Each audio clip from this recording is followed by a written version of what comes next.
Il trattato di non aggressione fra il Reich e l'Unione delle Repubbliche Socialiste Sovietiche, comunemente chiamato patto Molotov-Ribbentrop o patto Hitler-Stalin, fu un patto di non aggressione di durata decennale stipulato a Mosca il 23 agosto 1939 fra la Germania nazista e l'Unione Sovietica e firmato rispettivamente dai ministri degli esteri sovietico Molotov e dal ministro degli esteri tedesco Joachim von Ribbentrop.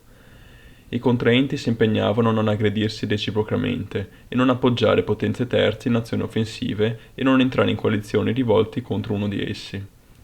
L'accordo inoltre definiva in base a un protocollo segreto anche le rispettive acquisizioni territoriali corrispondenti ai loro obiettivi di espansione.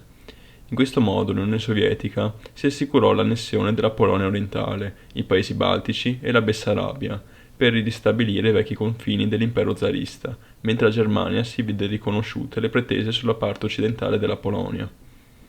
L'equilibrio di poteri in Europa durante la pausa successiva alla Prima Guerra Mondiale veniva eroso un poco alla volta. Basti pensare alla crisi causata dalla guerra d'Etiopia 1935-1936, che preludeva alla crisi dell'unico organismo di pace internazionale, la Società delle Nazioni, oppure all'Accordo di Monaco 1938, che dava mano libera a Hitler nel suo intento di estensione dei propri territori, a costo di altri stati come la Cecoslovacchia.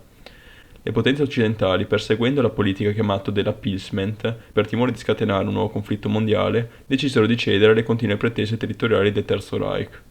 Visto dalla prospettiva sovietica, un patto con la Germania poteva essere una risposta necessaria al deterioramento della situazione in Europa, a partire dalla seconda metà degli anni 30, quando la Germania nazista si allineò con l'Italia fascista per formare il gruppo delle potenze dell'asse.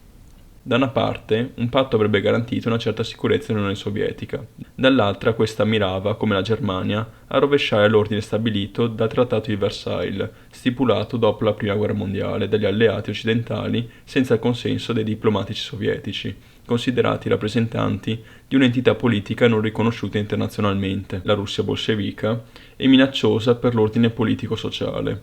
Infatti la Grande Guerra era finita in maniera svantaggiosa anche per i sovietici. Le loro perdite territoriali erano la conseguenza dello stato di debolezza in cui si trovava nel 1918 lo Stato sovietico, che allora era appena nato, e reduce da sconvolgimenti come la rivoluzione d'ottobre del 1917 e la guerra civile russa. I territori ceduti ad altri stati erano immensi. Poi si erano formati nuovi paesi indipendenti interamente sul territorio dell'ex impero russo: Finlandia, Estonia, Lettonia, Lituania. Un simile discorso valeva per i territori occupati dai polacchi nel 1920 a est della linea Curzon. Inoltre l'Unione Sovietica era interessata a riprendere il controllo della Bessarabia, regione storica della Romania, abitata di maggioranza da rumeni. Tanto la Germania quanto l'Unione Sovietica erano dunque interessate a sovvertire un ordine stabilito senza che né una né l'altra potessero averne voce in capitolo. Il Regno Unito e la Francia erano invece garanti dello status quo territoriale e rimasero in attesa fino alla distruzione della Cecoslovacchia da parte della Germania, resa possibile dalla Conferenza di Monaco. Quest'ultima era stata decisa in comune accordo da Adolf Hitler, Neville Chamberlain, Benito Mussolini e Édouard Daladier. Il 29 settembre 1938, in seguito all'accordo, il territorio cecoslovacco andava a finire, più o meno direttamente, sotto il controllo di Hitler. Da parte della Francia e del Regno Unito era stata decisiva la tendenza a cercare di compromessi con la Germania allo scopo di evitare un conflitto militare. Si trattava di quello che veniva chiamato politica di appeasement, una pacificazione ricercata quasi a tutti i costi. Infatti la decisione di cedere alle richieste territoriali dei tedeschi era in contraddizione con l'alleanza franco-cecoslovacca del 1924. Le decisioni prese erano comunque a favore della politica hitleriana di quegli anni, atta a procurare al popolo tedesco il cosiddetto spazio vitale in Europa dell'Est, l'Ebensraum in Osten.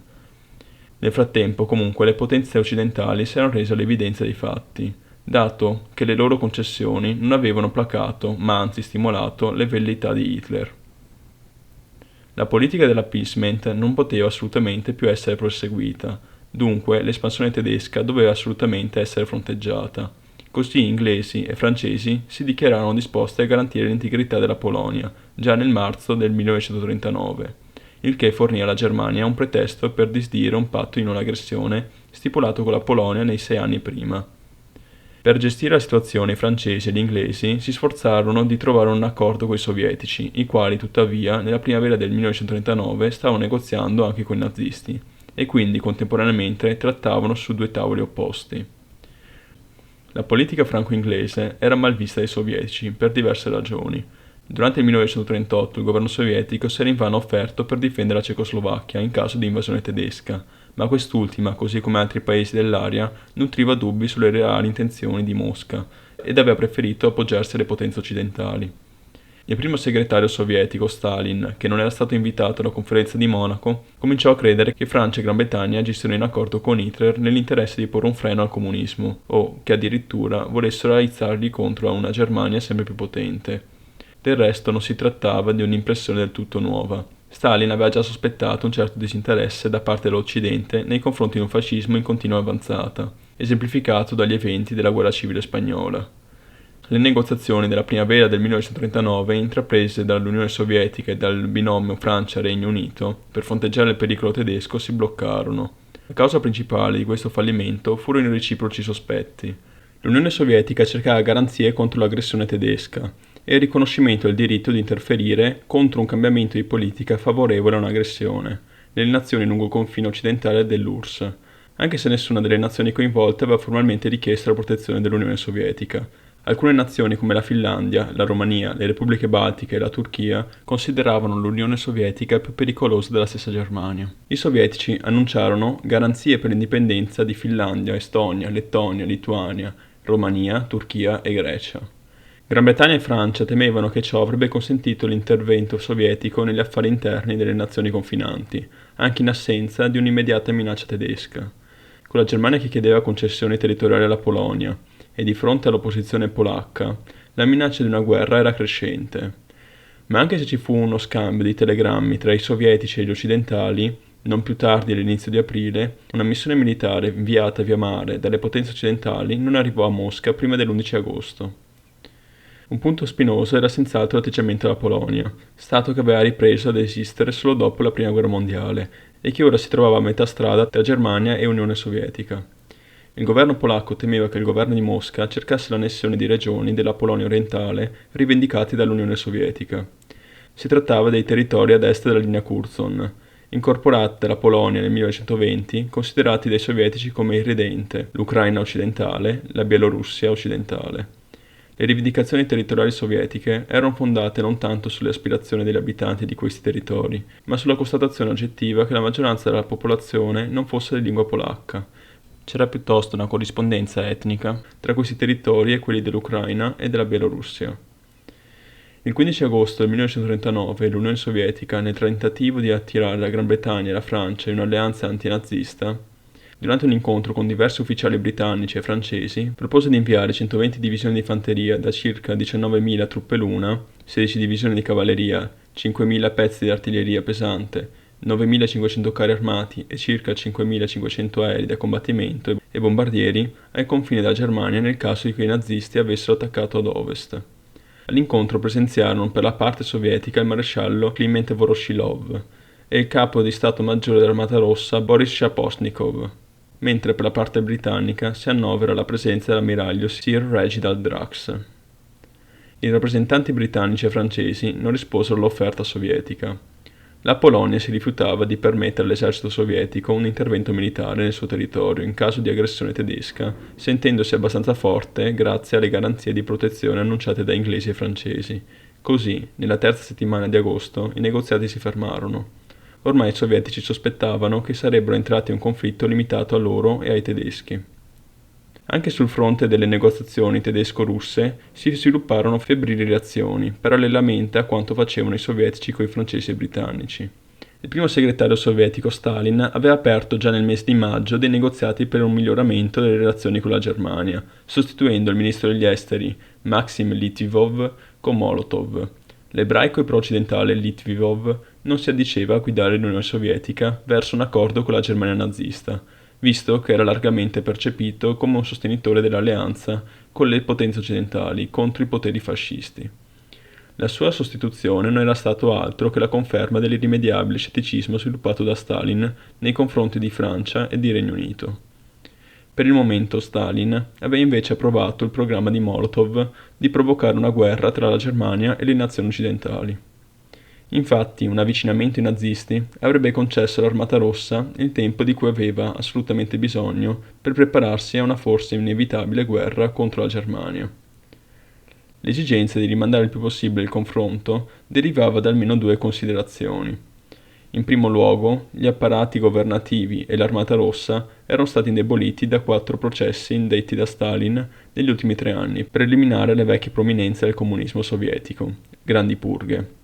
In secondo luogo, gran parte delle risorse militari sovietiche in quel momento erano concentrate sul confine alla Manciuria, occupata dai giapponesi, i quali erano in procinto di invadere la Mongolia. Per quanto riguarda Hitler, questi era convinto che questo accordo avrebbe costretto i francesi e i britannici a desistere dall'intento di difendere la Polonia. Il fin troppo facile successo diplomatico raggiunto alla conferenza di Monaco gli aveva dato una falsa sicurezza che i suoi avversari fossero deboli. Le negoziazioni riuscirono, concludendo un accordo strategico tedesco-sovietico. Molotov il 19 agosto propose anche un protocollo aggiuntivo che coprisse i punti sui quali i partiti contraenti erano interessati nel campo della politica estera. Il trattato veniva reso noto all'opinione pubblica come un patto di non aggressione articolato in 7 articoli e della durata di 10 anni. Tuttavia, buona parte dell'Europa orientale veniva segretamente divisa in 2 sfere di influenza, una tedesca e una sovietica, come era previsto in un protocollo supplementare diviso in 4 articoli. Secondo il primo articolo, il confine tra le 2 sfere doveva coincidere con la frontiera settentrionale della Lituania, che cadeva così nella zona di interesse tedesca. Questo significava che Finlandia, Estonia e Lettonia, espressamente indicate nell'accordo, cadevano nell'area sovietica. Secondo il secondo articolo, la Germania e l'Unione Sovietica stabilivano le rispettive zone di interesse sul territorio della Polonia, nell'eventualità di un suo riarrangiamento politico. Le aree a destra dei fiumi Narew, Vistola e San rientravano nell'area di interesse sovietica, mentre quella tedesca aspettava la parte ovest. Questa linea di confine si trovava poco più ad ovest della linea Curzon. La questione se la sopravvivenza di uno Stato polacco fosse desiderata o meno veniva in teoria lasciata in sospeso. Secondo il testo dovevano essere attesi gli sviluppi politici successivi. Secondo il terzo articolo, la Germania dichiarava il suo disinteresse nei confronti della Bessarabia.